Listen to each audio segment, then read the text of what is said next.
I'm Marjun, and I'm gonna be your narrator from Group 8.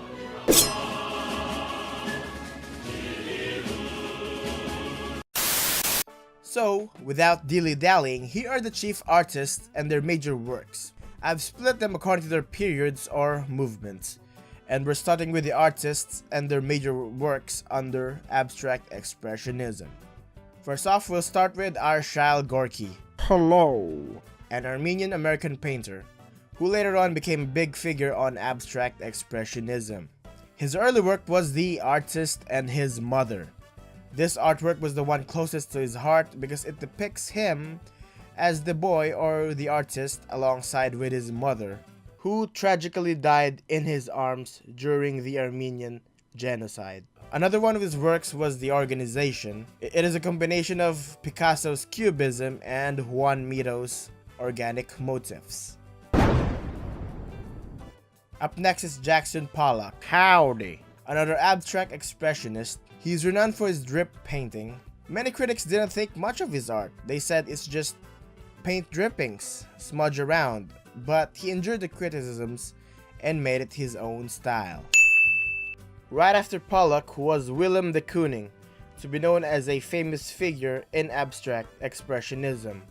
Hallo! He established a reputation of making completely abstract pictures like The Attic.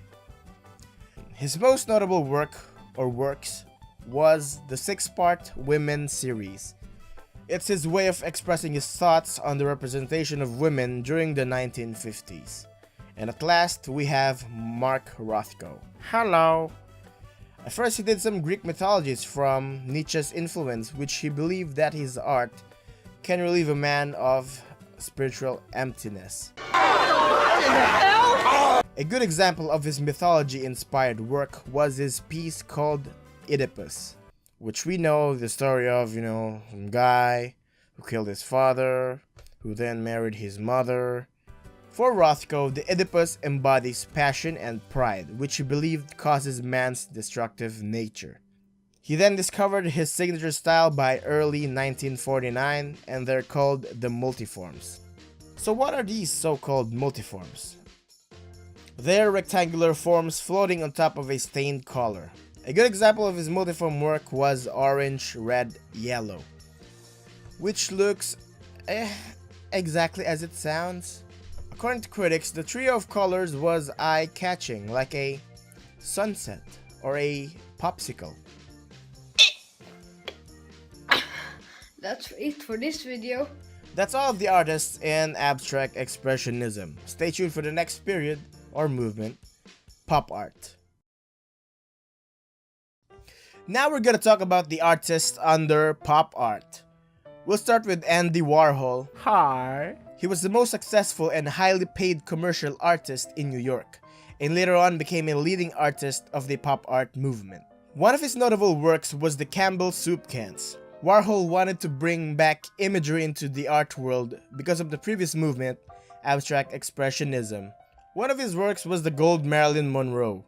Made after her death from an overdose of pills, her career, life, and tragedy became an obsession worldwide. Up next is Roy Lichtenstein. Hello! Another renowned pop artist.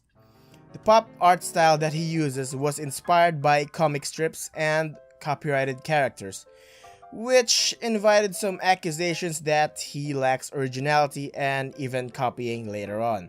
One of his famous works was his Popeye, which obviously gathered some criticisms being it a copyrighted figure. Some insinuated that the punch from Popeye was a response to those critics who thinks that art should have an immediate visual impact.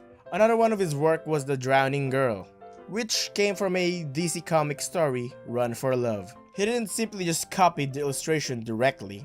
He added a complex technique involving cropping images to create a more dramatic composition. That's all the prominent artists from pop art. Stay tuned for more. We're back with some artists and artworks from the postmodern movement. First, we'll start with Gerhard Richter, a German painter who trained in a realist style but later on developed an appreciation for the progressive American and European contemporaries. His early works were photo paintings painted in the shades of gray and an added blur effect. And motorboot or motorboat is one of them. Another one of his works was The Month or The Mouth, a sexually suggestive painting which depicts Brigitte Bardot's open mouth with a red lipstick.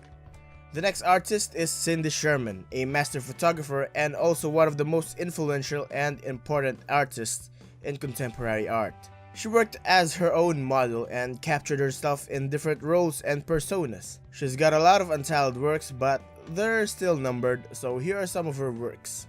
And one of them is the untitled film still number 13. This suggests her character as a young female on the verge of discovering her true womanhood. Another one of her works is the untitled film still number 21. Her role for this one is a small town girl who just recently arrived into the big city.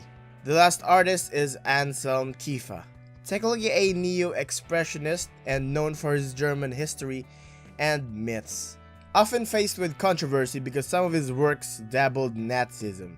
One of his works was The Occupations. It is a series of self-portraits of him in a military uniform, posing in a Hitlergruß, or the Nazi salute. This depicts Germany's love for their country as a part of their history. That's it for the artists under postmodernism. And at last, here are the artists under deconstructivism. First we have Frank Gehry, a Canadian-American architect whose works are included among the most important works of contemporary architecture. Few of his well-known works are the Guggenheim Museum in Bilbao, Spain, and the Walt Disney Concert Hall in downtown Los Angeles. The Guggenheim Museum exhibits works by Spanish and international artists, and it is one of the largest museums in Spain. Another one of his work is the Walt Disney Concert Hall in downtown Los Angeles, California. The late Lillian Disney, the widow of Walt Disney, initiated this project as a tribute to her husband's devotion to the arts and to the city. And the last artist for this movement is Zaha Hadid, an Iraqi-British architect and the first woman to receive the Pritzker Architecture Prize, the first and only woman to be awarded the Royal Gold Medal from the Royal Institute of British Architects. The London Aquatic Centre in Stratford, London, was one of her notable works. It is one of the venues of the 2012 Summer Olympics and Paralympics. Another one of her notable works was the Guangzhou Opera House in Guangzhou, Guangdong Province in China. That's all for the deconstructivism movement, and that wraps up all of the figures from postmodern art. Thanks for watching.